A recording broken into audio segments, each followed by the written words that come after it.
Welcome back to RCI TV. Thank you for bearing with us during these technical troubles we are having tonight. But we are back into qualifying. Half the session has gone, and already Marco Badowski, last week's winner, straight to the top with Hansel challenging in the number 35 BMW. Emo Plata just behind him. Andy Boardman throws his hat in the ring with young Olivier Curtin in the top 5, and it's already looking rather competitive towards the top end as we expected. Audi the dominant mark, but lots of BMWs sprinkled in that top 10 with some Porsches and a sole Mercedes with Emo Plata. Callum. Yeah, looking at the practice server earlier, John, it did seem like the BMWs might be strong today, but that's not what we're seeing right now with the Mercedes up there. It didn't have a big run of form in the Nürburgring, but it looks like it's a lot stronger here at Zolder. One person I do want to just quickly bring up, Andy Boardman has rejoined the championship. Couldn't make it for round 1. Knowing how quick he is, he could be in for some high scoring positions and a late charge, well, not really a late charge, we're only on round 2, but a charge for the championship, maybe taking it to the likes of Kampu, Marco Badowski and Sontag. And we know Andy Boardman on Mondays is a bit of a force to be reckoned with, so great to see him throwing his hat in the ring and rather fast through the practice session as well. So that's a crucial thing to note. Like you say, Callum, still early doors, round 2 of a 5-round championship. Still lots to play for and aiming to have some good points scored. Biamonte there abandoning his lap back to the pit lane. He shall go, and we jump to Andy Boardman cutting it through the chicanes here. We've not really had a chance to do an onboard lap, so I mean we can kind of get maybe a lap strung together from the onboard of Andy Boardman's car as we head towards turn 8. It's a hard braking zone, kind of downhill, catches a lot of drivers out, and of course there is lots of space on the inside, plenty of passing opportunities there. Crucial run through turns 9, the little piff-paff chicane, before we get down to the hard braking zone of turn 10. Once again, catches a lot of drivers out, trying to be too ambitious on the brakes, and equally when cars sail off into the pit lane to take their mandatory stop, that also catches a few drivers out now and again. Across the start line, under the bridge towards turn 1. It's a very wide corner. Run it all the way down the pit wall. Find that apex. Use all of the curbing on the outside. You won't pick up a track limits unless you hit gravel, and by that point the lap is already ruined. Crossing back to turn 2, again a bit of a misleading corner for passing. Looks wider than it is. Lots of failed attempts I've seen in my time up here in the box before coming down to turn 4. Again, a quick dab on the brakes, flick the car in, and hopefully it grips and you don't run too wide into the gravel, because you lose crucial momentum down to turn 5. The Kleiner chicane, the steep curbs. Andy Boardman, very brave over the first one, a bit gingerly over the second, and we've already seen Nico Kumpu in the wall in the Porsche. Some cars taking that better than others.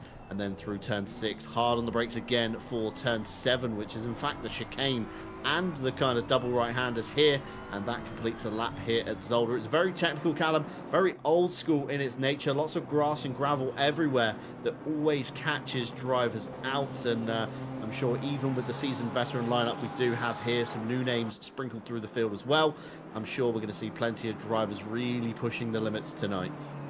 Yeah, Zolder's one of those sort of high-risk, high-reward tracks where you've got gravel on these exits, as we've just seen one of the RBMS Porsches there just running out of grip into turn 4, going into the gravel, and therefore collecting the barrier on the other side, as we're seeing sort of a race replay. It was Bruno Teixeira actually just losing grip, maybe a bit too early on the throttle, into the gravel, rear end stepped out, I mean straight into the barrier, going to be returning to the pits quite quickly, I feel like, and hopefully we'll be able to get out for another lap. Yeah, still 3 minutes 20 on the clock. Of course, a lap here, 1:28 at Zolder for your fastest time. Nico Kumpu riding on board with the Flying Finn at the moment in the number 256 Rebound racing car. Riding on board from a driver's perspective here, you can see how much the wheel is being worked on this 992. Some slight traffic ahead. I think Rudy Philmolter there about to begin his next lap. Shouldn't impede all too much, and might even catch a bit of slipstream off the back. But Badowski hot on the heels in the number 45. Hansel a 10th down, with Andy Boardman in chase as well, and Emo Plata slipping just outside the top 5. But Yao Manzo's Audi looking rather competitive again this week, as it was at the Nürburgring. Lily Armstrong P7, Olivier Curtin P8. Peter Lundqvist, he had a good showing at the Nürburgring as Kumpu comes across the line. It's a quicker lap, just about, but not valid. So he will go again. 2 minutes 25 on the clock. Still 2 laps left in that Porsche, providing fuel should allow. Jan Manzo, though, already back to the pit lane. He's going to have to scramble some Pirellis on if he wants to get back underway. And Tobias Sonntag, Callum, slightly out of sequence here, down in P14. To the line he goes. It's a good improvement up into P11, but not the dominant performance that we saw last time out at the Nürburgring. Yeah, I think after this first round performance, I'd definitely be expecting him to put a lap in. He might just not be quite getting the flow with Zolder. It's definitely one of those ones you need to be building up sort of momentum in your laps and just finding the limits and finding the confidence as you go on. But we did see it sort of the end that, you know, the Audi and the Porsche sort of ran out of tyres and those Beamers just started to close in. Hansel sadly had the drive-through from the pits and dropped massively down the field, but we know he's got the pace. But definitely expecting Sonntag to put in a much more competitive lap. It does seem like we're roles reversed at the top there with Kumpu, Badowski swapping places from rounds 1, and then just followed by a trail of BMWs. We could have a rinse and repeat of Nürburgring, John, and that's not something I'm going to go playing with, considering how entertaining it was last week.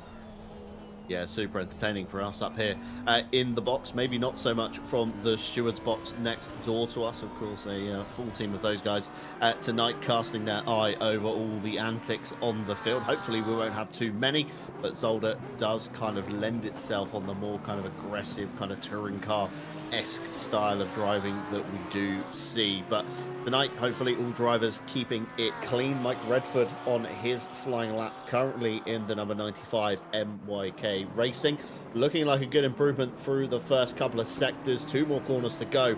Got to launch that Porsche out of the final turn. It's a long-ish run to the line, keeps it all the way to the left, shortens up the run as much as he can to the line. It's a good improvement up into P4 for Mike Redford. That's a stellar lap, Callum. That's a brilliant lap from Mike Redford. He's going to be absolutely chuffed with that, and he's still got room to get even more improvement there. But yeah, Mike Redford, usually, you know, running in sort of that between sort of top 10, top 15, he's going to be absolutely over the moon with this lap. I almost want to open his stream and sort of listen to him cheering himself on for that one. Unbelievable performance from him. Yeah, perfect lap there from Mike Redford, and he will go again. Managed to get to the line before the checker flag came out, but these 2 drivers will be the first to cement their time in the board. It's Aaron Jackson riding on board with up into P6 for the Kaiju number 99, and I think that was Sonntag it could have been Hansel actually, just ahead for P3 in the number 35. Marco Badowski, he's still out and circulating for Team Monkey Racing, currently a 1:28.252. the fastest time to beat on the board at the moment from himself. And of course, Nico Kumpu at the head with a 1:28.167. Out of the final corner he will go. He's going to improve any more. We see loads of drivers running to the left, trying to maximize all the time they can. No further improvement from Nico Kumpu, so it's a small margin now for Badowski to champ. The number 45 Team Monkey Racing Audi R8 comes out the last corner, nails the throttle, screaming past our TV cameras to the line. He will go, and it's good enough for pole, Callum. It's a 1:28.047. It's looking fairly locked in at the moment. Lots of drivers electing to come back to the pit lane, and everybody else taking the checkered flag. So not too many cars still circulating. So it looks like the pole has gone to Marco Badowski once again. And another brilliant lap there from Badowski. He's going to want a rinse and repeat. Maybe with a little bit of less stress than he had in round 1. But once again, he just sneaks in that lap just at the end. Just creeping in, getting the best of the grip. I don't know if he's just timing his final lap absolutely perfectly, or he likes to leave us all with suspense. But again, a phenomenal performance and a second pole in the row for Marco Badowski. Yeah, 2 poles in the row. Phil Roberts, a late improvement there up into P16, and your final grid on the screen at the moment. And once again, not one driver taking a clean 3-sector sweep. Badowski was the fastest once you put all 3 sectors together. Nico Kumpu chasing up the rear very closely indeed. Hansel and Redford on the next 2 rows of the grid, followed by Boardman and Jackson. Emo Plata couldn't quite find the pace in the Mercedes in the end. He slipped to P7. Ollie Mulder, Christian Lindgren, and Yao Manzo all make up your top 10, and that's a very competitive top 10. And once again, Very small margins between everybody on the grid, Callum, and that proves that the custom BOP currently is working very well in this championship. And speaking of championship, straight on to the championship results, and it's of course Marco Badowski at the top with 69 points to his name. Nico Kumpu following up closely, though, 61 points for the 256. Tobias Sontag with 53. Tom Shipston for RPMS with 48. Peter Lundqvist on 44. That's a great showing from the Swede in the opening round. Jan Manzo on 40. Young Olivier Curtin on 37. Lily Armstrong 34. Nicholas Nordqvist on 31. And Emo Plata rounds out the top 10 with 28 points. Moving on to page 2, it's going to be a long read, so settle in here. Christian Lindgren with 25 points to his name. Daniel Crinzen on 23. Aaron Jackson on 21. Ollie Mulder on 19. And Mike Redford starting from the second row of the grid today with 17 points. Peter Varga, Marco Badowski's teammate with 15 points, 1 point behind Theobald Roskam on 14. Christian Clipper on 13, chased down by Phil Roberts with 12 points, and Marcus Honsel with 11 points to his name in the number 35, rounding out your top 20. Rudy Philmalter with 10 points to his name. Friend Neil Pimlott chasing his heels with 9 points. Ted Ers on 8, followed by Nicole Fox on 7. Artes on 6, Texera on 5, Richard Withel on 4 points, Biamonte on 3, Iberian Kevin Boss on 2, and Matthias Byron on a singular point will round out your top 30 here at the Deutschland Masters. And I'm pretty sure there's yet another page to come. Here we go. All the non-scorers now. Julian Kurz, Keith Withel, Foster, Lawson, Hacker, Nordqvist, Les Stevenson, Andy Boardman, Bernardo Texera for a second time. I think that's a car switch, if I'm not mistaken. And Miguel Martins has signed out the championship and will take no further part. And of course, it's good to note that, of course, GT3 Pro at the top of your screen as we see even more cars signing out, not making the championship. It is important to note everybody lumped into the same category here today, Callum. Normally on Mondays, we do see a kind of pro silver split, but this time everybody lumped in together. So literally every point, every position matters, which makes this one competitive championship that we're seeing at the moment. You're absolutely right, John. I think it's been a few seasons now where we've been running these sort of the one split, all points, everyone going for every point they absolutely can, and one person that's going to be looking to capitalize on that. And my absolute standout performer for qualifying there, Mike Redford, starting in P4.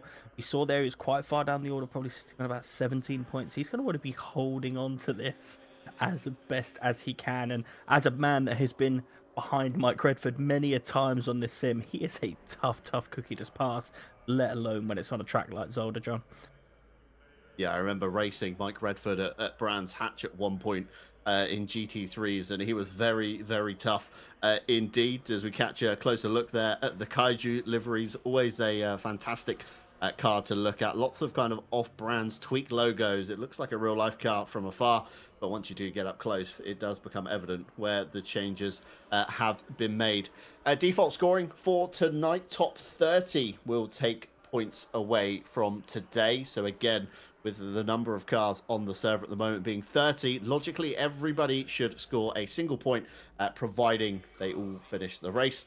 4 bonus points for pole position. That goes to Marco Badowski, and 3 additional points for the fastest lap of the race. So we'll have to see in an hour's time who has settled that one down, as it's going to be a very hotly contested extra 3 points, I can only feel, tonight. 10 seconds before cars get underway for the formation lap. Lots of lights being turned on. The skies here at Belgium looking a little bit overcast, a little bit cloudy, but the weather report does say clear for the next 30 minutes at least. Track status has hit fast, which kind of alludes to the kind of rain has come in at some point and washed some of the rubber away. And another great livery for Ted Ers. This is in fact an in-game livery, not a custom why the number board's slightly askew as per the Asia regulations. Two variants of that car, a black and a white one in the game. So if you are looking for a quirky livery, be sure to check out the Audi R8 on that one. As Stewie makes his way to the back of the grid, everybody gets underway for the formation lap, building, of course, crucial brake and tyre temperature. Shouldn't be too much of a problem here tonight. 27 degrees in the air, 33 degrees down on the track. Makes for one warm race despite all the cloud coverage. And it's a perfect time now before we get underway to, of course, tell you about what is going on here at RCI. The next thing you should see on your screens at RCI TV is, of course, on Fridays when our new LMU Friday Multi-Sprint Series continues as they head to round 2 at the Temple of Speed, also known, of course, as Monza. Hypercar and GT3 take to the stage for 8 rounds of racing, taking you all the way to March 21st, with 2 splits open for this one, and still some spaces available. So if you do want to join us on the LMU adventure, be sure to get your name down for that one. And split 1 should be brought to you here on RCI TV. So a little bit of a kind of push towards split 1, maybe, if there is space on that one. And of course, Saturday, we're back into the realm of ACC for Saturday now, season 20, heading to round 3 at Donington Park. Slightly later start time than you might be used to with us. Practice begins, of course, 10 p.m. UK time, so ideal for those on an obscure time zone or once all your family is tucked up in bed. Of course, sneaking off to the sim rig. And hopefully your force feedback's not too high that it wakes them all up. But head on over to the website, racerci.com, if you do want to get involved with anything here today. And it's quite a short formation lap here, of course. 1:29 on a fast time, Callum, and even shorter kind of feels when you're trundling around building up tyre temperature. Badowski, of course, on the front row. Honsel alongside him, but no teammate of Sontag. Like we saw last week, the duo working together. Sontag all the way down in P15. So Honsel could come under fire very quickly from the likes of Redford and Boardman if he's not careful on the start. Yeah, and one thing I've just noticed is I can't see Nico Kumpu. He's not on the start line, John, and he's not lining up, and I can't see him anywhere. I'm not quite sure what's happening, but it looks like everyone could be gaining a free position right off the start here. Yeah, very well spotted there, Callum. I didn't even notice that. There is a gap on the left-hand side of the grid, so that should make Marco Badowski's start very easy indeed, as Honsel and Redford are on the next row behind them. So as we get ready to go, green cars, of course, rolling past the start line. The green flag drops. Badowski instantly opens up the corner, moves to the left to try and make the swooping arc through turn 1 to carry maximum momentum to fend off from Honsel. Redford looks to the outside, slots back in between Boardman and Honsel, and makes it nearly 3 wide as we head into turn 2. A bit of jostling, a bit of bumping and barging through the midfield as drivers try and single file themselves out before we get to the fast sweeper of turn 4, and they're certainly going to have to sort themselves out by the time we get down to the chicanes, because 2 into 1 doesn't go. We've already got cars off to the left in the back of shot, the number 96 being one of them. We shall catch a race replay of that one as cars jostle for position down into the first chicane. Everybody a bit gingerly over the curbs. The car's been turned. I think that's Rudy Filmalter backwards in the middle of the chicane. We keep going on though. The number 975 involved in that one. The 256, I think, could be back in the server. Looks like in the pit lane, maybe for Nico Kumbu. So we'll have to see if he gets back underway once everybody settles round. And already top of the timing tower, Nico Kumpu there in the pit lane, confirmed back in the server. It's going to be a last to first. Look to the weather radar though, top right, Callum. Rain in 10 minutes, but it's not going to be around for long. Tyre choice is going to be critical here tonight. Yeah, we had this exact outcome happen in the practice server, and I think there's a number of people practicing on the wets and a number of people practicing on the dries. But if you haven't done either, what do you do in this scenario? You see 3 cars darting straight into pit lane. Is that just to get their mandatory stop done and benefit from that, or are they going early onto the wets? I'm not sure. But Badowski absolutely like a rocket on that start, benefiting from the people squabbling at the back. But it looks like Honsel was starting to reel it back in, even with fighting with Mike Redford. Still got the fastest lap of that race as we ride on board with Jan Manso, who's fighting with Lindgren. Lindgren with a lovely move down the inside of turn 4. Is he going to keep it? Just pushing Manso wide, but there's not enough grip. Now into the clutches of Nicholas Nordquist as we run into the chicane. Nordquist up the inside, thinks better of it, and I would too. No, he does dip a bit of a nose into there. Very risky over that first chicane, where you've got the first chicane where it's almost like a bit of a roulette going over those curves, but it is the fastest way. Coming into the second chicane now, still on board with Manzo. This is where we're going to probably see a lot of track limits. It's absolutely on a knife's edge there, whether you're in or out of track limits. That's Lindgren just losing the rear around that turn 7, clipping the wall as well, John. There's been mistakes happening left, right, and centre as we're all trying to get to grips with Zolder. Just runs a bit too wide on that exit curb, lose the rear, as we know the Porsche's so happy on that rear end. Very fortunate not to collide with Nordqvist there on the exit, but not the start that Lindgren wanted to see to this Zolder race. Yeah, a bit too greedy on the exit curb, took some grass and low TC levels, and that's exactly what happens, as that was about Roskamp and Biamonte. That's what happened down into turn 4. We saw that in the back of the shot there about Roskamp. Back underway though, there's going to be some body damage to that car. Lindgren's car looking worse for wear. Currently Christian Klippert's made light work through turn 1. Richard Whittle now sizes up Christian Lindgren, and that's the risk you run with these low TC levels, is you dip a wheel over a curb or a bit of grass awkwardly, and that's exactly what's going to happen there. Ted Urs using his rubber ducks on Rudy Filmalter to shuffle him out the way. That's going to be another decision for the stewards to make, as Andy Boardman makes up a place on Mike Redford in the number 95, although Redford sticking to the back of Boardman. This one's not over yet as they head down towards the second chicane of turn 7. A bit of a lift from Mike Redford, probably wanting to just find some ground where he hasn't got to be kind of, you know, held up by the car ahead, but equally can pull away from the car behind. And Aaron Jackson just behind there in the number 99. Lots of dust being kicked up as drivers still exercise track limits. A jink to the right from Lily Armstrong. That's going to upset Nicholas Nordqvist's eye off the road towards the rearview mirror.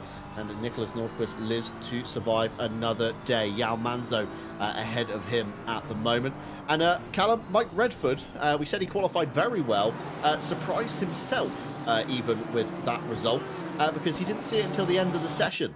So Mike Redford must be racing with kind of minimal qualifying, at least with minimal HUDs. Didn't quite know what was going on, but certainly fired himself towards the front row of the grid. So let's hope he can make the most of today's race at Zolder. Rain, of course, 10 minutes away. We spoke on that earlier. Lots of early pitters, as you mentioned, Callum. I think it's too early for the wets at this stage. You know, we're still 10 minutes out. Zolder, like we spoke about, the driver's quite high on tyre wear. So, you know, if dry tyres are going to struggle in ideal conditions, wet tyres are just going to shred themselves within a few laps here. So it's going to be a double stop for some of the guys on the field tonight. I'm not sure if they've quite noticed the weather at the moment in the top right-hand side, because Tom Shipston, one of the cars that came down the lane, and I can't imagine Tom would have read that scenario so badly. No, I can't imagine, but judging by, you know, chatting to a few of the guys on the practice server, there was only about a lap difference from the dry to the wet with sort of that light rain. So the people banking early, they want to get early, sorry, they want to benefit from sort of all these squabbles that we're witnessing on our screen now. Just a bit of clear air to run their laps, run their races. We know that Zolder can, you know, as we're seeing right now, lead to some very challenging sort of side-by-side battles. They could be bleeding more and more time as the other people behind them are just getting clean air to run their race. But also banking on, you know, that 10 minutes could only be a quick shower. It could be a 2-minute shower. They've really just rolled the dice here to go, I want to go for the undercut. Let's just hope that rain shower isn't bad. Yeah, fingers crossed it's not going to be around for too long. Otherwise, if you do have to take those wet tyres, that's going to be another full service, putting you on the back foot once again.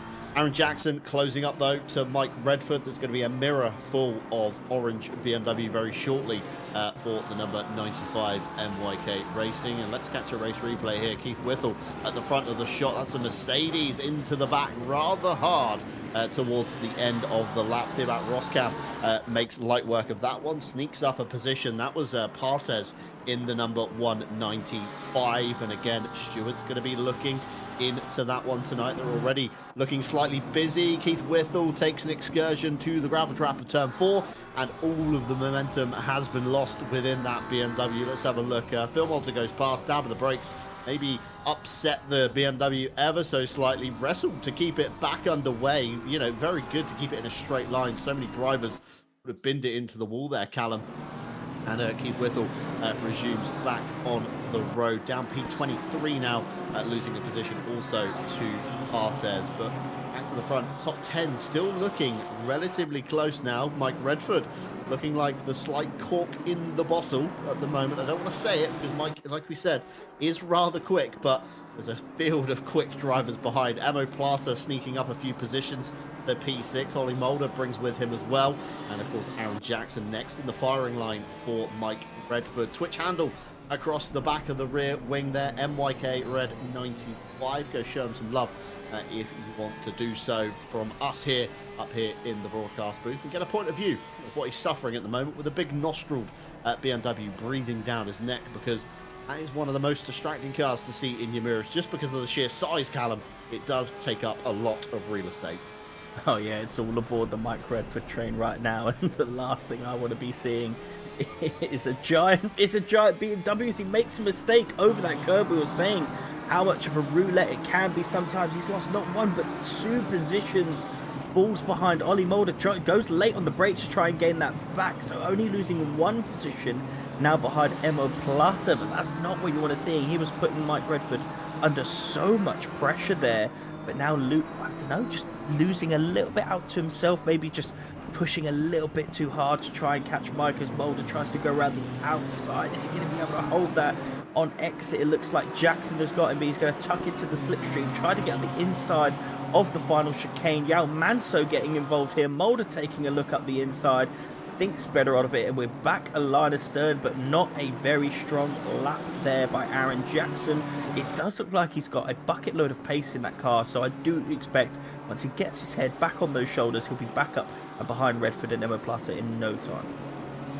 Yeah, like we said, the curbing proving to be the downfall of Aaron Jackson. We spoke about that earlier on in the broadcast, and Aaron Jackson, the first victim of the inside curb of the Kleiner chicane, turn 5.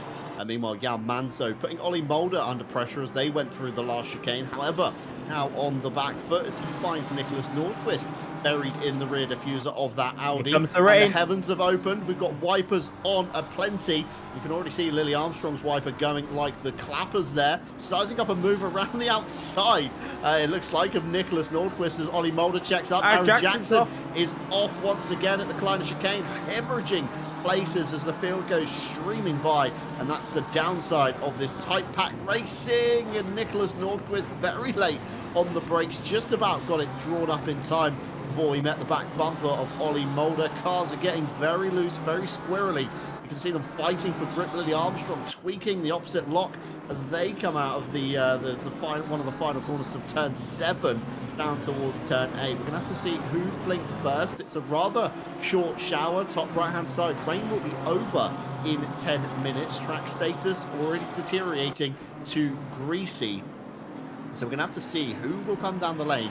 I don't think anybody today, Callum, will be braving wet tyres, because the rain just isn't long enough. Unless that shower or the weather radar changes, I think everybody's going to string this one out on on dry, which is going to prove for some very fantastic racing and lots of sideways action as we see Ollie Mulder out of turn 1 dabbing the opposite lock on, and the Porsche of Nicholas Nordqvist looking very quick in these mixed conditions, already sniffing at the back bumper of the number 28. He is looking very, very quick in that Porsche. Obviously, the heavy rear end just absolutely planted as Mulder goes a bit wide. Nordqvist is going to be able to size up and move around the outside of turn 5 in this chicane. Is he late on the brakes? A little bit of contact. He's probably going to run him wide. It does. He's going to rejoin the track. Is Mulder going to be able to take that position back, or is he going to be giving it back? If not, I think that's going to be ones for the stewards booth, as Lily Armstrong is now getting involved, trying to go around the outside of the chicane. Ollie Mulder, they're all sort of falling into a bit of a single file, but the rain has indeed thrown a spanner in the works. Everyone going to be struggling on these dry tyres in this wet sort of condition, and you're exactly right, John. I don't think anyone's going to be jumping in the pits. No one wants to be putting wets on right now, especially it's in for 10 minutes, but even then, with a track temperature of 26, you're absolutely chewing through that wet tyre as Emo Plata is piling on the pressure on Mike Redford, but Mike Redford cool as a cucumber right now. He's able to withstand this with absolute ease, making sure he hits his breakpoints on the money in these wet conditions. Every single lap it's getting wet. Every single lap is discovery for these drivers right now. Yeah, it's a bit of a minefield, isn't it? Of, where is the grip? Where can we find the grip? And painted surfaces certainly aren't going to be your friend for the next 10 minutes or so. Christian Clipper down the lane. He's going to conclude his mandatory pit stop in the number 236. And we've got a few questions in the YouTube chat at the moment. Welcome everybody to RCI TV. We hope you've enjoyed your stay so far, and we hope you continue to see us out until the checkered flag. Kevin Boss asking how much carnage at the start. Relatively calm, Kevin. We saw a couple of incidents down at turn 4. Redford does make a mistake indeed. Well spotted there. Callum over the inside curve. Position surrendered to Emo Plata, and Yao Manzo now the next car all aboard the Mike Redford train, and just got to mentally reset at this point and not worry too much about the positions he's losing, because again, still 47 minutes nearly on the clock. Olivier Curtin with a mistake that promotes Christian Lindgren up into P12. He can now latch onto the back of Aaron Jackson in the number 99. So not everybody liking these mixed conditions as much as they'd hoped. Track status officially damp now. This is about the territory you need to start considering wet tyres should this rain shower last a bit longer. However, with the short nature, in theory, everybody staying out on dries. Kevin Boss, not too much carnage, a little bit down at turn 4, a little bit through the first chicane, and that was kind of all she wrote on that one. Nico Kumpu, disconnect Joe Dorber on the grid. Callum Kerrigan spotted Nico Kumpu missing on the formation lap, and that looked like a very late pit limiter from Julian Kurz coming in there. I think we could see the first of the pit lane penalties coming through today. And Kevin Boss saying not as much rain as he'd ordered. So again, the ACC weather file playing a few tricks on our event admins, but still cooking up a great storm nonetheless. Kevin throwing a real spanner in the works for a lot of these drivers, as everybody still jostling to make positions up, and it certainly looks very slick out there currently. Callum, you see the headlights reflecting off the road surface. Lots of drivers missing their braking points uncharacteristically. Ollie Mulder there running over the chicane, curbing in the middle. Yao Manzo's going to be on the wetter side of the road as he heads into turn 7. Makes it very awkward for himself and Redford as they switch back through the chicane corners. A big slide from the Audi, and Nicholas Nordquist now putting his nose up the inside of Mike Redford. A big wiggle from Redford. There's a slight gap. Nordquist smells it. He wants to get his Porsche in there, and he does around the outside of turn 8, but there's no grip. It's the wetter side of the road. Lily Armstrong nearly bumping into the back of the 137, and Nicholas Nordquist now sizing up Mike Redford as they head down to the final chicane. There's a nose shown slightly. Nordquist thinks better of it as Lily Armstrong fires themselves into the pit lane. That's what I spoke about earlier, Callum. Sometimes it really does catch some drivers out, and scary things in the rearview mirror to see a BMW barreling towards you at breakneck speeds as you stand on the anchors for the final chicane. It was almost a jump scare the way Lily Armstrong entered the pit there, almost like a scene out of, I think if you go back to that Formula E race where people were just skidding in the wet across the camera, it was almost a homage to that as you see Nicholas Nordquist getting past Mike Redford. A bit of Porsche on Porsche action there, as it just seemed we're just seeing a lot of people struggling in these wet conditions, missing brake points, just running a little bit too wide over curbs and losing the rear end. We've got Peter Lundqvist, who had a brilliant performance in round 1, going for a move here on Ollie Mulder, thinks better of it into the first chicane, a little bit wide over the curb, a little bit bouncy, manages to hold it. So we've got a little bit of a BMW rain forming, so rolling on for a race replay. Is this Aaron Jackson behind Ollie Mulder? This is just rear view of Ollie Mulder as they're all coming over the first chicane. You can just sort of see the jump that these cars take over there. That's the optimum line on this racetrack, something I definitely wouldn't be quite brave enough to be trying at these conditions, John. Certainly some advanced tyre saving strategies with everybody lifting all 4 wheels off the road at certain points as they head through the Kleiner chicane at turn 5. It's like you say, Callum, a very tricky thing to master, and you've really got to nail your spring and damper settings to be able to do that. Ferrari certainly probably wouldn't be all too friendly here, and luckily for drivers on the grid today, German marks only. So, of course, Audi, BMW, Mercedes, and Porsche all feature. As we see Ollie Mulder coming down the lane for his mandatory stop. Rain is still here, though. And we're still yet, I think, to see somebody gamble on the wets as Keith Whittle into the wall. This is down at turn 7. Just couldn't quite keep it on the island, and a bump there from one of the Kaiju cars, 225. That's Phil Roberts, as he carried much more pace through turn 7. Keith Whittle struggling to find the grip, and I'd be interested to see what tyres Phil Roberts is on. I'm not sure if we can get a sneak peek as Nicholas Nordqvist. Big contact with Yao Manzo as he tried to crisscross over and find some space, and unfortunately into Nicholas Nordqvist he went, and that's a big lick with the wall. I can only assume that's going to be some broken steering. Watch as Manzo tries to cross over. Nordqvist went to go defensive at the same time, and 2 into 1 does not go. Nordqvist coming worse off in that incident. Sim Brothers Racing, the number 137. Big front end damage there, but steering looks okay, Callum. Doesn't look to be kind of off center as he kind of wrestles the wheel down to the bottom end of the circuit at turn 8, but it's just really unfortunate as one of the cars parked on the side of the road there. It's a BMW. I'm not sure who that is. The number 68, I think. That's Eric Hooker in the number 68 as he just stops on the corner exit. Brake pedal still working.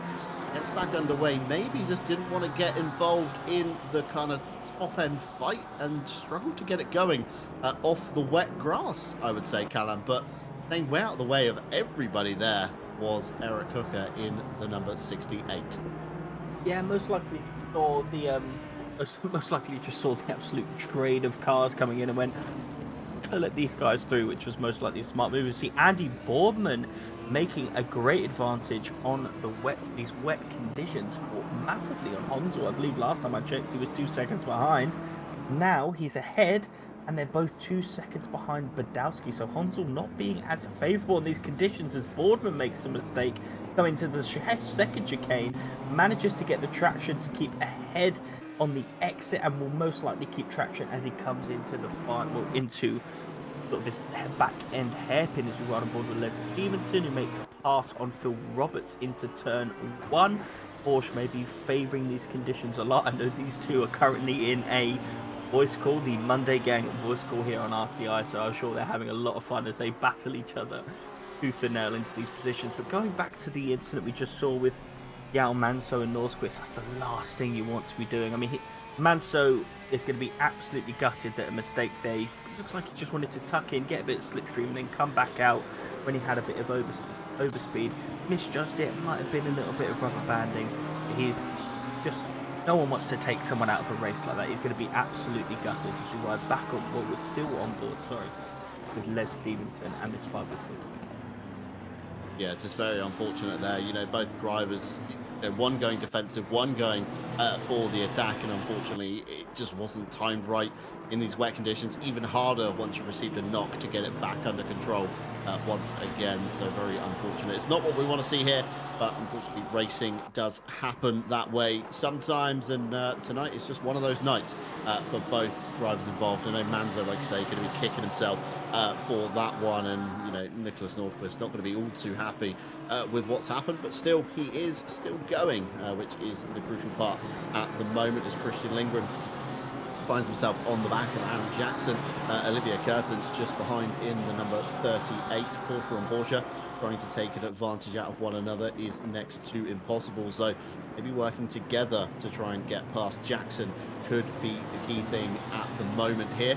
The rain has officially stopped. Top right hand side of your screen, it is just cloudy, however track status is damp, and the track being at 32 degrees, in theory this should dry out somewhat quickly back to optimal conditions. So we might see lots of new dry tyres being taken, because of course running the dry Pirelli in these suboptimal conditions is going to destroy it. It's going to grain it. It's going to, you know, not treat it very nicely And of course, once you've got grain on your tyres in ACC, very hard to get rid of it. Once again, a mistake there from Jackson, runs too deep at the final chicane. That promotes Christian Lindgren up and brings Olivier Curtin, I think, into the position side by side down to turn 1. They will go. I don't think Curtin was close enough to get the overlap straight away, but inside line of turn 1, the favourable side of the road, that goes through. No harm, no foul on that one, although we'll have to be a bit careful coming into 2 because can often get the switchback from the outside to the inside with the run between the 2 corners. But as I was saying, once the track dries out, Callum, you probably want to be coming in and resetting those tyres to a much fresher set, and you should in theory gain a bigger advantage over your opponents. But again, it depends on how quickly this track dries out tonight. Yeah, it's a tough one to call. Obviously, if they opt to take tyres, they'll be losing around 25 seconds in the pit stop, and you're really going to be considering, is taking a fresh set really going to gain me 25 seconds of race time? Me, personally, I'd be staying out on those tyres. And yes, those tyres will be absolutely screaming, going through sort of an optimal cycle into a cold cycle. Now, you know, slowly ramping back up. There will be a lot of graining. There will be a lot of people struggling on their tyres. I do feel for anyone in a Porsche or an Audi today, probably leaning towards the BMWs as we get a little bit later into this race, more so than what we saw in Nürburgring. As we ride on board with Aaron Jackson, we're in an interesting sort of phase of the race here. The track's starting to dry up, starting to feel the grip, bit of heat coming into the tyres. You might start pushing the braking points again, seeing what you can get away with, and that may be what sort of caused Jackson's mistake a lap ago, where he might have just stretched that braking point a bit too much. Thought there was a bit more grip than there was as we start to explore the track again as it starts to ramp up, and that may be a cause for his mistake. But you know, that's just speculation here from the comms team, as we are seeing a few penalties coming through. One I want to note is a DT for Peter Varga, most likely for track limits. We did say that turn, or the second chicane in particular, is an absolute monster for track limits. We did see Mulder get a drive through as well, that I believe he's already served, and a 5-second penalty for car 148 for contact with the 975. So I believe that's the incident with Rudy Filmolter on the first chicane. 975, Rudy Filmolter there. So a crucial one to note. Varga, as you said, drive-through penalty. Ollie Mulder picked up a drive-through penalty as well earlier on and has since left the server. He's no longer with us. We're already down 3 cars, 27 circulating out of the 30 that started today. So even halfway through here is a kind of high rate of attrition, I would say. And Varga, stop go 30 this time by. That's going to be for speeding in the pit lane. So coming in too hot for his drive-through penalty has copped him a stop go 30. So it's going to hemorrhage time. Very unfortunate there for the number 508.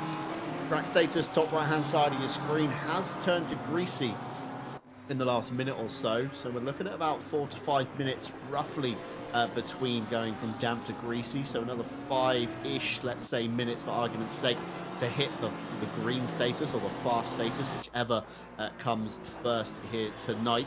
And then we should start seeing a few more cars peeling down the pit lane once the conditions do improve. Christian Lindgren, after his early lick with the wall, still continuing on. A battle of the Swedes now with Peter Lundqvist in the 999 ahead. Olivier Curtin can't quite keep pace right now with Christian Lindgren. Dropped off the back, 1.1 seconds to the good is the young Belgian driver now, as Christian Lindgren, a very unexpected move there. He was going to tuck in, I think, behind Peter Lundqvist, got a bit too tied up with weaving about, and whether Lundqvist gifted him the position or not, it certainly spooked the 999, and that's brought Olivier Curtin already into the fight as he goes to the inside of turn 7. The inside becomes the outside, back to the inside for the last 2 turns, and the Kraken Engineering number 38 car, a little bit of a hip and shoulder check. Lundqvist on the wetter side of the road, and Olivier Curtin up into P8. Christian Lindgren has disappeared off into the yonder,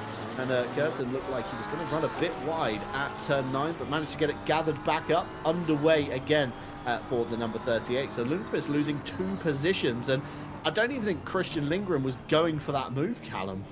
Oh, well, John, we've all been there, and I think I'm there maybe once or twice a race where you go side by side, try to spook them, and then they break, and you go, oh God, I need to break as well, and all of a sudden you're alongside, and you've got to try and fashion a move out of it. Probably shouldn't admit that because I'm quite often prone to that mistake. One thing that our broadcaster Stewie mentioned around the stop go 30 for Varga was that was also for the drive-through, John. I'm not sure if you previously mentioned that, but that is a big ouch for Varga. One thing you never want to see, but also one thing that will happen to every single driver in this server. We've all done it. We've all gone for a DT and just missed a brake board and got that stop go 30. It's almost a rite of attrition as we go back on board with Peter Lundqvist and Olivier Curtin. This fight still is going to be going on at the whole race. And John, who said Zolder didn't have good racing? This has been outrageous so far. Yeah, we were expecting a bit of a, not a boring race, but certainly not to the levels that we saw last time out of the Nürburgring. But yeah, certainly drivers tonight providing some excellent entertainment for us here on RCI TV, up in the booth, and of course you guys watching from home. I know a lot of the drivers do watch back this race in their spare time, whether they do it at work or the following day or in the evening to wind down before bed, because as a driver you do miss a lot of the action that's going on, maybe behind you, ahead of you, what's going on in the server in general, and of course you get a fantastic insight into what was going on around you and makes you think, could I have done something a little bit different in that race? But Aaron Jackson currently backing up everybody behind Ted Les Stevenson and Phil Roberts, as Phil munches too much curb on the inside, throws himself wide out of turn 7, and the two in between manage to break away. But Teders and Les Stevenson in a bit of a kaiju sandwich currently, and I'm wondering if there will be some team orders from the BMW camp like we saw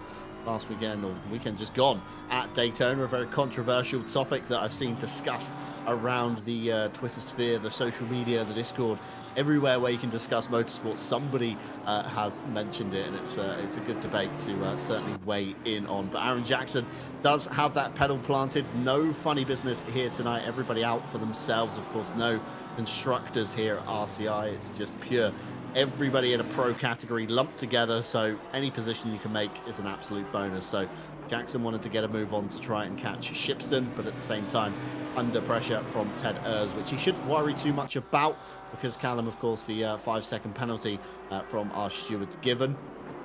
And with Ted Ers doing his mandatory stop already, that 5 seconds will be tagged on to the end of his race time. So got to clear technically Les Stevenson now by 5 seconds to hold that position. And towards the front here, Lily Armstrong, first car on the road that has made a mandatory pit stop, currently being held up a little bit by Partes, although an indicator on for Partes. A few mixed signals there maybe, Callum. I always indicate the side that I'm going to stick to. When you indicate right out of turn 7, that's not the natural line that you want to be on. Ideally, the left indicator, I think, should have been used from Partes there. Yeah, he must drive BMWs in real life if he's unable to use an indicator properly. For anyone who is a BMW driver, that would be me. Oh well, full offence taken, or full offence intended. Sorry, John. Yeah, and you're absolutely right. Lily Armstrong, first one in the pit box, and just sort of looking at where he is in relation to other drivers. I am expecting him to potentially sort of undercut Mike Redford in this fight. It is a smart move doing the undercut here. We've seen battles up and down the track, but the last thing he wants is to be catching up to sort of the back of the pack like Partes. I believe he's catching up to, I think this is Varga as well, and making those positions is going to bleed time. All that time that you've gained, he's just going to suffer, is basically what I'm trying to say. So he wants to be disposing of sort of Partes and Varga here, but Partes and Varga doing the sensible thing. They know they're not part of this race, going to one side and letting Lily Armstrong through, and that does seem to be quite a monstrous overcut. He was behind Redford in the pits, now gapping him by well over 10 seconds. Yeah, good jump there from Lily Armstrong. Mike Redford taking his mandatory stop shuffles him down to P16. So Shipston has even capitalised as one of the first cars down the pit road. Track status still greasy. We thought it would dry out by now. It hasn't. So drivers still running around in less than optimal conditions for these Pirelli tyres. And still, we've got the top 12, I was about to say, but Martin Foster proving that wrong. So now top 11 still yet to make their mandatory pit stop, including, of course, the race leader, Marco Badowski. We've not heard too much from the front of the grid. That's because it's all been relatively spaced out between everybody. Marco Badowski 3.5 seconds clear of Andy Boardman. Honsel behind 2.8 seconds clear. And Emo Plata certainly very far down the road indeed. 5 seconds to the good for Plata. And Nicholas Nordquist in the number 137. I'm still waiting for him to cross the timing gate. That's 9 seconds, nearly 10 on the board. So everybody at the front relatively unfazed. Just traffic management will be key as Marco Badowski dispatches of Christian Klipper in the bright green BMW there. And it's crucial that, you know, lap drivers are aware that they may not be able to mimic the braking points of the car ahead as Foster comes out of the pit lane, just in the back of shot there for the RPMS Mercedes. So Badowski having an absolute dream run currently after being not phased by Nico Kumpu on the front row of the grid as a disconnect. Very unfortunate for the Finnish driver. He is back underway though. He has stuck it out up into P25, just behind Peter Varga. So even still, Callum, with these, you know, disconnects that we're seeing here from Nico Kumpu, still staying in the server and still trying to, you know, make the most of it, because like you say, everybody tonight will score some kind of point. Even if you finish 30th, you would still net a singular point for your championship. Well, if he finishes where he is right now, he'll be netting 6 points, which could be the difference between a first, second, or a third in this competition, with the top 3 and, well, it's really top 5 being so close in sort of pace as we saw in the first race. Every point really does count. You know, Badowski could have a bad race, Sontag could have a poor race, or Boardman, or any of these front runners, and all of a sudden you're right back in it. So every point is absolutely crucial. And even though he's sitting in P25 right now, I don't bank on that being where he ends up in this race. We've still got 26 minutes to go. Yeah, 26 minutes to go, but still a mandatory pit stop for Nico Kumpu. So that will shuffle him down the order somewhat. Kevin Boss in our YouTube chat stirring up trouble between me and you, Callum. Apparently Kevin has recently acquired a BMW as well, and also takes offence to not being able to use an indicator properly. So I think me, you and Kevin, bottom of the stairs at the comms box after this broadcast, we're going to sort this out once and for all on that one. And of course, do remember, if you are in the YouTube or Twitch chats, we'd like to get you involved in the broadcast. So send in any of your thoughts, messages, or anything you've noticed, or even if you've got an inside scoop on one of the drivers racing tonight. We'd love to hear it. So of course, chat is open to everyone. Les Stevenson currently trying to hunt down Ted Urs. Still, they have managed to kind of keep away from Phil Roberts, but Aaron Jackson ahead has managed to pull away as well. So it's a bit of a stalemate fight at the moment as everybody's equally spaced out. Les Stevenson knows all he's got to do is stay within that 5 seconds of the number 148 Audi, and he is absolutely set. Meanwhile, Marco Badowski still filtering through some traffic. Down towards the last corner he will go. Track status is now optimum, but it seems like everybody in that top 11 still hasn't come in yet. And I think, Callum, if they're not coming in now for these fresh tyres, there's no point at all. You may as well run these ruined Pirellis right to the end, as we see a flurry of penalties being handed out down the board there. So I think our 5 stewards catching up somewhat to the antics through the mid part of the race. Yeah, just going through a couple of those penalties, it looks like Yao Manso for the instant with I've almost Nordquist, sorry, I almost forgot, got a 10-second penalty for that incident, and the same with Phil, that incident that we saw into the second chicane. So those are the penalties. A number of RIs, sort of NFAs, and a couple of warnings coming in for some sort of unsafe rejoins, in particular the 157. So lots of action happening up and down the track, but only a few penalties sort of coming from that, John. So a lot of clean racing and some sort of unfortunate incidents so far. and an absolute bucket load of entertainment as Roscam and Phil Moulter going side by side through turns 2 and turns 3. A lovely move by Roscam around the outside there, utilizing the optimum track as it's just ticked over. Just seems to just have the traction, much better traction around the outside there. I think it's going to be a trade-off now of who overinflated their tyres, of course, at the start to accommodate for these colder, kind of wetter conditions along the way. As we see a yellow flag out briefly for the number 508. We've just driven past that car, apparently, on board with Les Stevenson, but we can actually see where, and that's Peter Varga, unfortunately, has come into more troubles as takes a trip to the beach. And I can only assume, Callum, that's going to be too far kind of left as you set yourself up for, that's the run towards turn 4. So way off to the yonder, that one. A little bit too much exit curve maybe out of turn 2. And the Team Monkey Racing 508 unfortunately finds his way out to the beach there. And we've got a member in the YouTube chat looking to get involved in more of these future races and compete potentially with us here. So if you do want to get involved, as I said in the chat, all our links are down below. racerci.com is where you'll find all of our events and a lovely calendar on the website as well, so you can plan your future days and your future events with us here.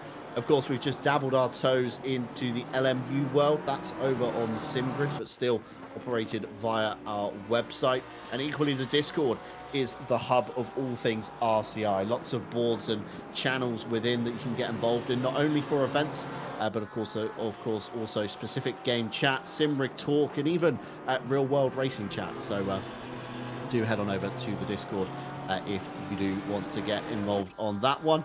And equally, it's probably a good time now to mention our partners. Bottom left hand side of your screen, you'll see a ticker revolving around with all of the names that support us here at RCI, all the way from AK Esports, who have been a long-standing partner with us, providing premium esports services and equipment, offering everything you need to elevate your competitive gaming experience, including our server solutions here at RCI. As we see Keith Withall into the wall, I think turn 1 or turn 2, I was going to say.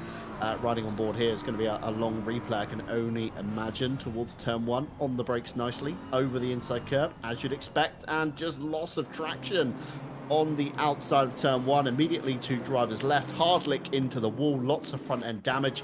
Fingers crossed the steering has survived on that one. A new partner for us here in 2025 is Coach Dave Delta. Faster lap times start with Delta, a setup and data analysis app for iRacing, ACC, LMU, and even Gran Turismo 7. Available in 9 languages, giving you access to setups, racing lines, and data analysis. Why not stay ahead of your rivals with Delta? You can check out our link down below as Aaron Jackson fires one up the inside of Mike Redford.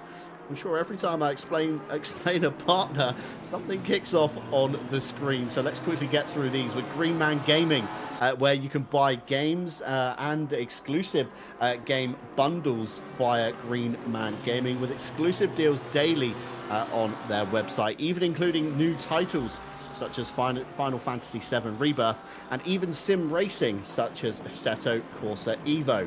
And you can find our affiliate link down below for any future purchases on that one. And Moser Racing, who we partnered with last year, a leader in high quality sim racing gear. I'm sure nobody needs an explanation into who they are. You can check out our link down below for any purchases on that one. And lastly, but no means least, Motorsport UK Esports. We're a recommended community with those guys, so be sure to head over to their Discord. You can grab a membership for Motorsport UK Esports, and I think it even includes a discounted iRacing yearly subscription. So if you are looking to get into the world of esports and follow your path through there, that could be the place for you. As we ride on board, Theobald Roscam chomping at the back of Richard Withall, just inside the top 10, Callum, which is an obscure place to see these two guys, but of course no mandatory stop made yet, as the number 975 finds their way around in turn 1 as well. Is that going to be an action replay of what we just saw with Keith Withall, I wonder, as they get back underway? Yeah, lots of action while you're reading out the partners there. Even Kevin Boss has called it out. We need you to keep going. There's just action left, right, and centre the second we tried to get these partners announcements out. Fights up and down the field. A lovely move by Roskam there. One thing we did see in the background was Les Stevenson got past Ted Ers. But the battle between Jackson and Redford, very similar to what we saw at the start of the race when we saw that orange BMW filling the rear view mirror of Mike Redford as we ride back on board over the first chicane. Aaron Jackson takes to the grass to try and get a look in.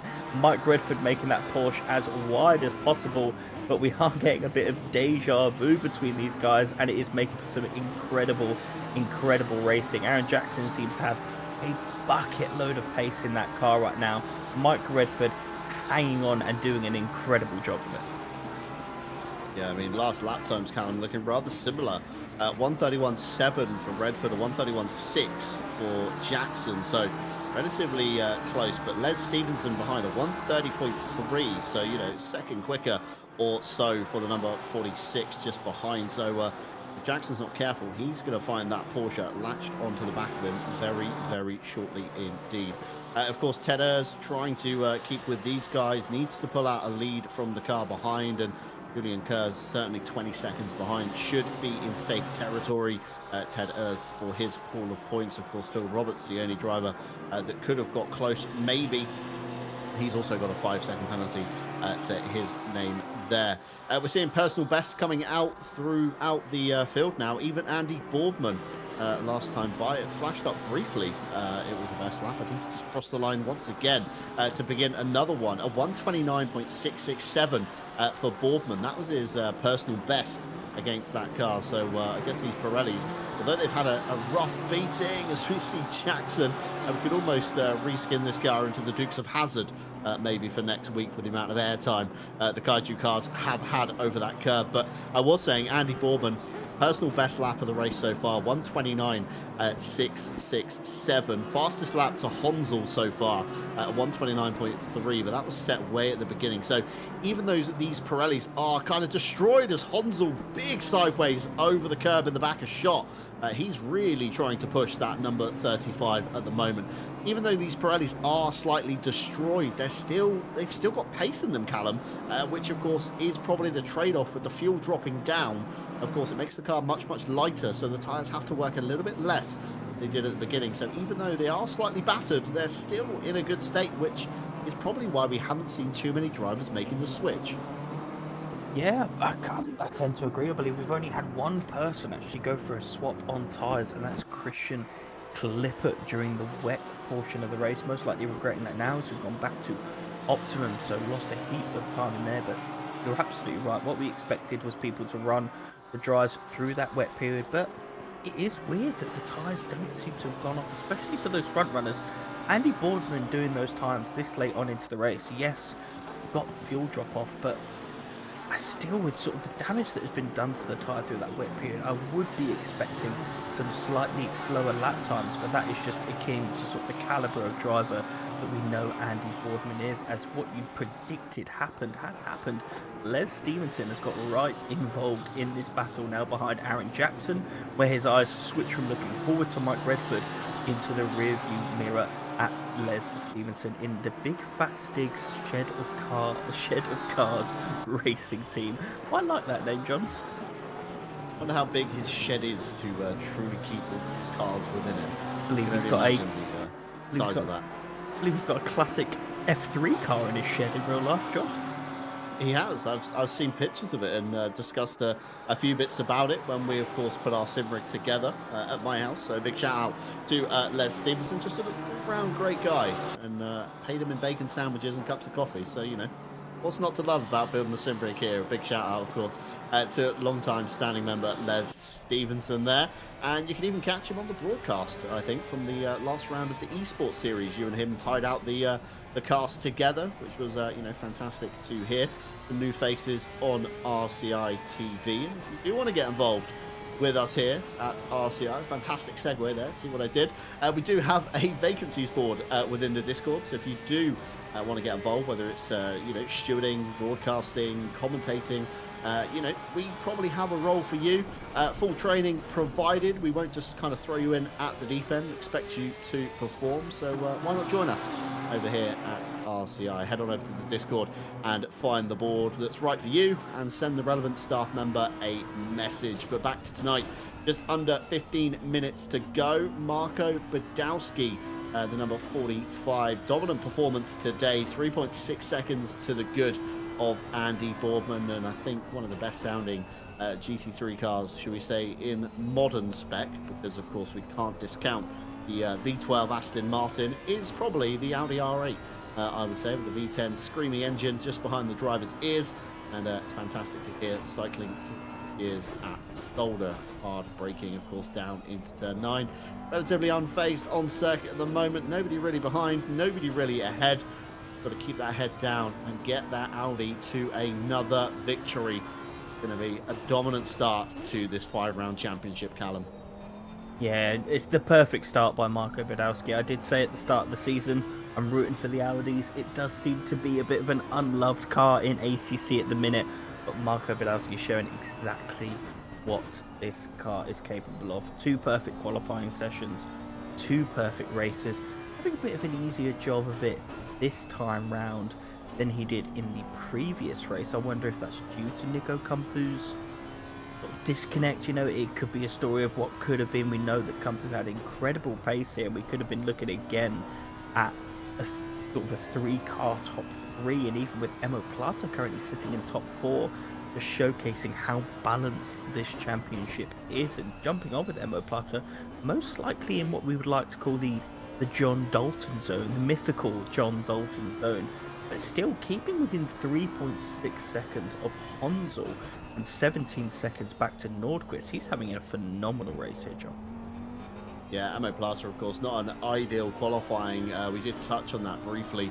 On the grid, he was slightly out of sequence to where we expected to see him, and managing to get it all the way back up into P4. So providing nothing goes wrong during the pit stop phase, of course, remembering everybody at the moment in the top 9 now has to make their mandatory pit stop. 10 minutes on the pit window, so, you know, do have to make it before the checkered flag comes out. So we're probably going to see, I imagine, Callum, at this point, all these kind of, you know, top 5 at least, I would say, running it all the way up to the very dying moments, as we see a fantastic shot of both Team Monkey racing cars there, Peter Varga and Marco Badowski. And I do believe they were looking for drivers not so long ago, so are looking to get involved with a team within ACC. Certainly hit up Peter Varga, I believe, would be the best person, or head on over to our Discord, have a look at the looking for team section, because again, you might find the post in there. A couple of penalties still outstanding though. Yao Manzo, 10 seconds he needs to take at the end of the race. That in theory should put him behind his teammate, I would say. Tom Shipston's going to promote himself up a position, but I think Redford safe, and Varga backwards at the Kleiner chicane, gets it looped back around though in front of his teammate. That's not an ideal thing to see, as Marco Badowski coming up to the Kleiner chicane, standing on the brakes as you do. Jumps over one curb, jumps over the other, and the rear end bounce that the Ferrari is so famous for, the BMW equally famous for as well. Probably giving his teammate a wave, a big thumbs up as he passes by, and everybody getting around safely. And that was a very twitchy moment out of turn 7 as well. I think that's Hansel coming through there in P3 in the number 35. So that was a rather close one. Ted has also overcooked it at the last chicane. Let's have a look what happened here. Still on the brakes, touched the grass, Callum, and sideways to the beach went Ted Ers in that Audi. Touch the grass and round indeed, just showcasing how precise you have to be in these braking zones. One little dip into the grass and your rear end is being swapped round. I did think it was quite nice of Varga just to park over, give his teammate and leader a little bit of a wave and a well done, as he's absolutely dominating this race. As we're on board with Christian Lindgren, who is fighting with Nicholas Nordquist, both with a little bit of a battered car. But as we saw that huge incident from Nordquist, he's holding on to P5, John. This is an unbelievable drive. Obviously, we don't know where he's going to sort of thread out as we come to the pit stops, noting that Emo Plata has just come in for a pit stop. But this is where we're going to start seeing it come interesting. starting to really come and be interesting, as we've got so many people here that have done the undercut. I really can't quite call where they're going to end up in this race. It is all to play for these top positions. Yeah, all to play for indeed currently at the moment. And just want to say, of course, a big thank you to everybody at home once again for tuning in and watching. Whether you're watching live, watching back, we do appreciate every single one of you on our RCI journey, including those that are subscribing to us over on Twitch. We've recently reached affiliate status with our grinding over on the Twitch platform. And we've got a Twitch Prime sub coming in. I'm going to absolutely butcher this username, as I always do. Even on my own stream, I do this. So, Papush88, thank you very much indeed for your Prime sub. Welcome, welcome. We hope you're enjoying the show, and we hope to have you back with us on RCI TV very soon. And a big thank you, of course, shout out to all the followers that are following us along the way. Any support that you give is very greatly appreciated, even over on YouTube. Likes, subscribes, all that good stuff helps us with those pesky algorithms that we hear so much about these days within social media. Here about Roscam, onto the back of Mo Plata. That'll be a null and void fight, as Roscam does have to come down the lane and take his mandatory stop. Nicholas Northquist next to Blink in the train of kind of top 8, top 9, I think it was, at some point yet to pit. He clears his mandatory stop. Aaron Jackson still chomping at the back of Mike Redford, and Theobat Roscoe must have heard me as he comes down the pit lane to clear his. And everybody's looking relatively spaced out, I would say, currently, Callum. But again, don't let that kind of mislead you in the realm of racing, because as people get more spaced out, suddenly there's a fight that you weren't quite expecting to see on your hands. And this one right here, Phil Roberts and Julian Kurz. This is for P18, although Phil will have to clear Kurz by 5 seconds in just under 7 minutes. So if he is going to make a move, he's going to have to get that done very quickly indeed. Yeah, he's going to be thinking about getting past Julian Kurz as he gets a run out of the final corner and into turn 1, but clearing him and gaining 5 seconds is absolutely essential for him holding this position. Julian Kurz giving him all the room, and Phil Roberts braking early. Julian Kurz runs it a bit wide. Is Phil going for an absolutely gargantuan switchback into turn 2 a little bit later on the brakes? Wonderfully calculated around the outside there. One position up for Phil Roberts, and now he's got to be hunting down, gaining that 5 seconds in order to keep that pit. Yeah, absolutely. So, I mean, looking at the lap times last time by, 1:30.4 for Phil, at 1:31.5 for Julian. So, you know, it's about a second a lap. You've got a minute 28. About 4 minutes on the clock as we see Redford getting very squeezy with Rudy Philmolter. Rudy's still yet to take his mandatory stop. He's really eking it out until the last minute, and this is going to be detrimental for Redford because, of course, Aaron Jackson is just behind, and Philmolter pulling off to the pits. I think it's a very sensible move. Redford certainly struggling on his Pirelli tyres to get it turned in to the final corner. And I think for the first time ever within RCI TV, we have a hype train going over on Twitch. Mikael Sundstrom with the Prime. Thank you very much indeed on that one. But yeah, hype train, RCI TV. Who'd have thought it, Callum? It's a wonderful thing to see. Well, we've had a Mike Redford train, and now we have a hype train here on RCI. It has been an incredible race, worthy of our first hype train. Is Mike Redford and this Aaron Jackson battle that has really been going on all throughout this entire race, albeit in sort of piecemeal sections, is really going to be providing us entertainment for the next 5 minutes. It does seem like the lead is almost sorted out, unless we see a massive mistake. Boardman now pitting, Badowski's already pitted. Lily Armstrong with the undercut. I think he's currently sitting in about net 5 once he pits. So that's an unbelievable undercut as we get another Twitch Prime from Stewie, our broadcaster. I'm going to call him out there. So thank you, Stewie, for the Prime, as well as Katrina for the sub at tier 1. The subs are flowing in, John, really cementing RCI in their new home for RCI as well as YouTube.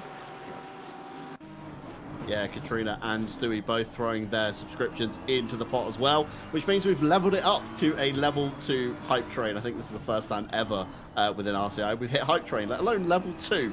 So fantastic to see. That's running for the next 4 minutes or so if you are still tuned in over on Twitch. But 2 minutes 20 on the race clock, just under 4 minutes to go.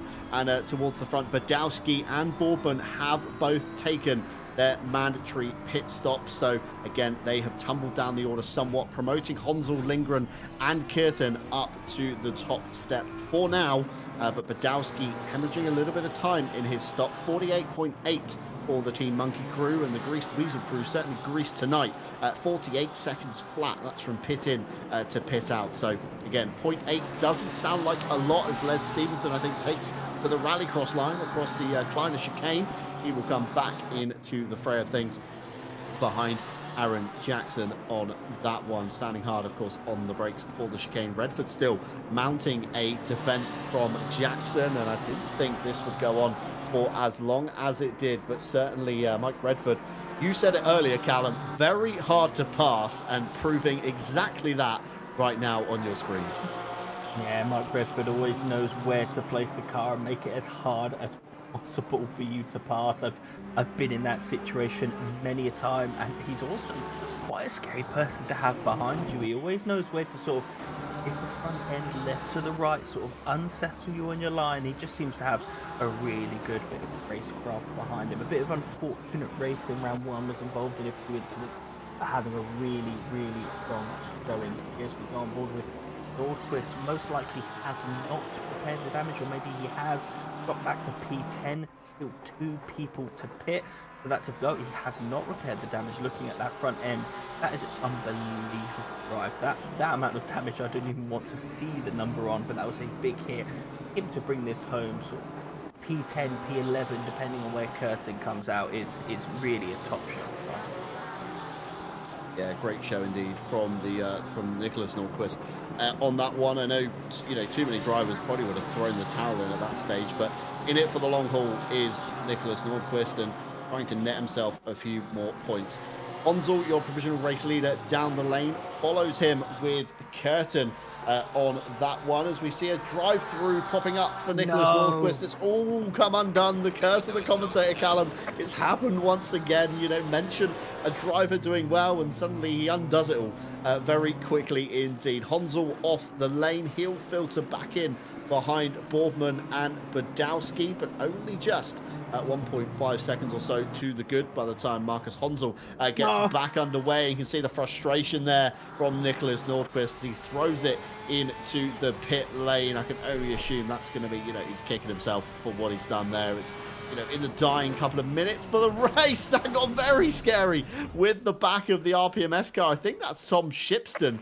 That's Tom Shipston in the number 60 there. I don't think Nordquist actually meant to throw the car into the wall. I think he got caught out by how much Shipston, stood on the brakes and tried to come in a bit too hot and just threw the car to the grass to avoid contact. Very sensible stuff indeed from Nicholas Nordquist in the number 137. Meanwhile, Aaron Jackson, a bit of traffic to contend with, the number 157. I think that's Keith Whittle aboard that one. And that's given Mike Redford some breathing room in the fight between himself and Jackson. So glancing his mirrors maybe a little bit less, and out the windscreen a little bit more, as Richard Whittle and Julian Kurz now come together on circuit for a fight in the dying laps of the race. Marco Badowski, though, he will begin another lap. 3 seconds on the clock. It's going to go one more. So anybody with a move to be done, Callum, Aaron Jackson, I'm looking at you right now. You've got to get a move on, because that white flag is flying and you're severely running out of time currently. Yep, 1 lap to go, and Aaron Jackson still filling up that rearview mirror of Mike Redford, as he has been doing for the majority of this race. I do just want to quickly go back. I'm absolutely gutted for Nordquist there. The pit lane patching him out. People are going to be braking, but you want to be going straight on into the pit lane. It's the nature of the beast here at Zolder, and it is so unfortunate, but well done to him for just sort of realising he's missed his, realising that Roscam, I think it was, or Shipston, sorry, that was ahead of him, just dived to the right hand side, took the hit into the wall because he didn't want to take Roscam out there. So props to that, but I'm absolutely gutted after an immense drive with that amount of damage. 1 lap to go. Aaron Jackson still behind Mike Redford. Is he going to get it done? Most likely into the hairpin. He seems a little bit too far back into the final chicane now, but these guys have got to be hungry. Following Mike Redford all race. It's an hour or never. Yeah, now or never indeed, and Les Stevenson front row seats to what is about to unfold ahead of him. Jackson over the curbs again, rolling the dice, playing it risky, but wants to take every single second that he can away from Redford as the corners, of course, are running out. Turn 7 as Marco Badowski crosses the line. Another win chalked up for the Team Monkey Racing driver. Andy Boardman and Honsel come in 2nd and 3rd. Good start to Boardman's championship. Bear in mind, he wasn't here for round 1, so a good haul of points there for the number 69. Keep your eye on Andy Boardman for the next few rounds on that one. Aaron Jackson, though, has run out of time. I think he's not close enough for a move down into the final chicane. If he does, it's going to be desperate. Closes up the gap as much as he can on the brakes of the M4, but it's just not enough. Mike Redford will hold out for the top 10, followed by Aaron Jackson and Les Stevenson. You can see how elated Mike Redford is with that top 10. A big weave as he comes across the line. Julian Kurz and Richard Whittle, though, they are still going at it down into turn number 9. It's going to be another same scenario as we saw with Aaron Jackson. One more corner to go. Will Richard Whittle fire one up the inside? I don't think he's going to be close enough. He looks, though, he tries to put the eye off Julian Kurz, closes up nicely on the brakes, but it will be Kurz that holds out just enough in the number 16 over Whittle's Wizards in the number 957. And it's still not over yet. We've got Mercedes on Mercedes now. Foster and Bartes. I think this gap is far too much open. Foster's just got to get it round this final chicane. You can already see how much front end the RPMS car is losing. Turns in and the front just wants to push to the next section of corners. These two will come across the line, and I think that makes the final drivers to cross the line. Of course, Nicholas Nordqvist still in the pit lane, yet to move. Nobody circulating after those guys. So that is your final results on screen. Of course, pending any further stewards inquiries, post-race penalties, etc. That are going on. So Badowski from Boardman, from Honsel, that's going to be another good haul of championship points. Of course, the bonus fastest lap, 3 points for that one on screens at the moment. I don't think I can see the driver with the fastest lap in the server at the moment. It was Nico Kumpu in P25 down the bottom of the page there, taking away 25th is 6 points plus 3, 9 points in Nico Kumpu's championship standing at the moment. But Badowski, good haul of points again, Callum. He's looking like a dominant force as we head to the next 3 rounds. Next week, we head to the Circuit of Americas. So again, that's not a favoured track in my repertoire, shall we say. So that could be a round that flips everything on its head again. It could indeed, and one with which would most likely see a fair more drive-throughs, as we know that the Circuit of Americas. One, it's not a massively played sort of track here on ACC, not favoured by many, including yourself, but the first section in particular, the first sector, the amount of sort of off tracks you often see drivers get there is quite astounding. So it will be a battle of keeping it on track as well as maintaining that for pace and consistency, in which Badowski just seems untouched right now. Who is going to be able to take the fight to Badowski, in the remaining rounds? I just want to hop over to YouTube chat and shout out a little comment from Mr. Kevin Boss saying, I must say that was a very clean Zolder race, especially considering the conditions. For anyone here on RCI knows that Kevin Boss is the conductor, the orchestrator for this championship, and let me tell you, if Kevin has not got enough, has Kevin not got what he wanted with a wet Zolder race, I can only imagine he is cooking up something special for some remaining rounds, especially in the way of some wet weather races. So I would be borderline scared if I was driving in this series after seeing that comment. Yeah, Kevin Boss certainly in the kitchen, cooking something up. should we say. So keep your eye on that one. I wouldn't like to be on the receiving end of it, should it be at the Circuit of America's track that's notoriously difficult already without the added factor of weather. Of course, race highlights on your screens at the moment as we begin to roll down the broadcast. Of course, a big thank you to everybody in both chats in Twitch and YouTube. We thank you very much for joining us on this one. It's been another fantastic race that we weren't expecting to see at Zolder, but Zolder has proved us wrong in this scenario. Again, a big thank you to all of you on Twitch with your Prime memberships, and Katrina with the Tier 1 as well. Katrina making her RCI debut last Friday on the LMU broadcast, so check that out back on YouTube. Everything is, of course, available to rewatch on YouTube, so if you do want to find your favorite moment of a race and clip it for your social medias or whatever you want to do, watch it back, see what was happening. Certainly the YouTube is the place to be. I think Twitch VODs do stay live, but YouTube will be there set in stone forever. So be sure to check that one out. Again, a big thank you to all of our partners. Been revolving round in the bottom left-hand side of your screen. AK Esports, Coach Dave Delta, Green Man Gaming, Motor Racing, and of course Motorsport UK. You can find all their links down below in the description, as well as all of our links for all of our social medias, Discords, and websites. Of course, RCI calendar this week: Friday LMU, Temple of Speed, Monza. Be sure to tune in for that one. And Saturday, once again, we're back into the realm of ACC with Nadal as our favourite one. We do have a late interview with us here today. We weren't necessarily expecting it as we rolled down the broadcast. Welcome, Marco Badowski, once again. A fantastic race result, a very commanding victory from yourself, and sets you up nicely for the next few rounds in the championship.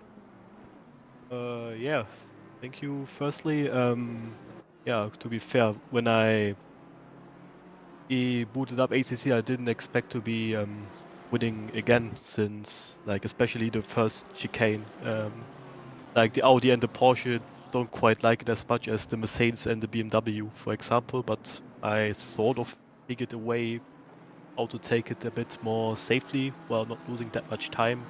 It's like driving it the intended way. There may be some secret setup tips from you there. The BMW, a few drivers really struggling with the chicane. So again, it's interesting to see from a driver's point of view how you felt the cars behaved differently there. Nico Kumpu, disconnect at the start of the race certainly made it very easy as you went into turn one. Yeah, like once you mentioned on the broadcast that I was like untouchable, like that made me jump into the interview box, because like when he did his pit stop towards the end, he came up right behind me and closed up to me quite quickly. So I'm pretty sure it would have been that easy of a race if he would have started in his intended position. Like I had to let him go because I was a bit scared that he would like sort of tap me in a corner, because he would just carry way more speed than me. Yeah, the Porsche certainly looked very good in the mixed conditions through the mid stage of the race. Still 3 rounds on the calendar. Of course, next week we head to Kota, Suzuka the week after, before heading it all off in the Nordschleife for round 5. Any round you're not particularly looking forward to, or are you well rehearsed at all 3 of those circuits? To be fair, it might be something quite surprising, since it's coming from a German person, but I'm not particularly looking forward to the Nordschleife, because didn't have that much practice on it, and it's like the hardest track to practice because it's so long. So the preparation might be a bit more tedious than for Coda and Suzuka. Yeah, of course, an 8-minute lap. If you make a mistake, it's a pretty long lap to get back to where you were before you made the mistake. So yeah, it is a rather hard track to practice and master. But being German, it should come naturally. So you'll be fine, I promise. Callum, anything you want to ask Marco before we let him go tonight? Not much to say from me, Marco, other than a massive congratulations on 2 incredible races. You seemed like you had a bit of an easier job this race than you did last race, obviously with Kumpu and the 2 BMWs chasing you down. Final thing for me is just anyone you want to shout out before we see you on your way, and we'll see you at round 3. Like, yeah, thank you, of course, for like hosting this championship, and to my teammates and friends who were cheering for me this race. Like, that's all I'm going to say for now. A big shout out, of course, to Team Monkey Racing. Marco, thank you for dropping in. Congratulations once again. We look forward to seeing you next round at the Circuit of Americas. Yep, thank you for having me, and see you in a week, hopefully. See you in a week indeed. And of course, if you do want to watch us next week, same time, same place, on both Twitch and YouTube, that's RCI TV.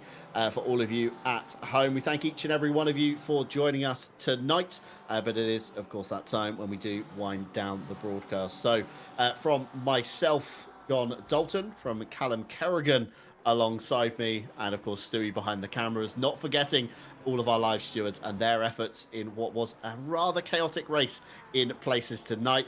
Thank you very much for joining us. We hope you have a wonderful rest of the week, and we hope to see you Friday for LMU on RCI TV. Take care.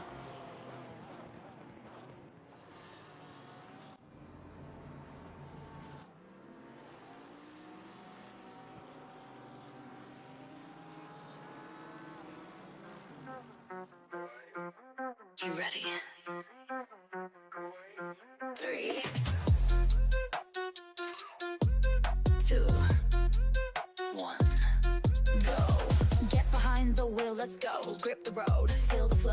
Thunder roaring, steel alive. Live this dream and drive. Tires burning with gasoline. Push the limits, chasing green. One shot, don't slow. Go on, we'll take control. Engines scream alive tonight. Blazing past the red line. Outrun the night, won't lose this fight. Follow the road, red line for show. We're chasing taillights, don't let go. Under the stars, we'll go so far. This is who we are. Chasing taillights. Chasing taillights. Chasing taillights. We're chasing taillights. The miles they fade, but they don't die. Faster now, the hours fly by. Sweat and gears, hearts in sync. On the edge, on the brink. Clock ticks down, stakes are high. One mistake, we kiss the